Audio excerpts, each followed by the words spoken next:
Lately, a lot of people have been talking about the gelatin trick, but if you've watched a few of those videos, you've probably noticed they all sound the same.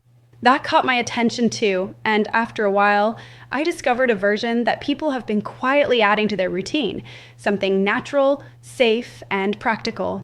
This gelatin trick recipe isn't about miracle teas, capsules, or secret formulas. It's simply a daily habit that many say can bring a gentle sense of balance and ease, which explains why it's been circulating so much online. The video has already reached a huge audience, not because of hype, but because it shows something that fits into real life without exaggeration. A friend mentioned 4 everyday fridge ingredients that almost no one uses the right way, and when combined with gelatin, the experience can feel different for many people. That's why I recorded a clear and objective explanation showing how this ritual is prepared, the best moment to do it, and why it's gaining so much attention in wellness communities. You can watch the full explanation through the link in the description or in the first pinned comment.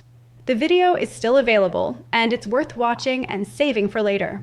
It's short, direct, and focused on what actually matters.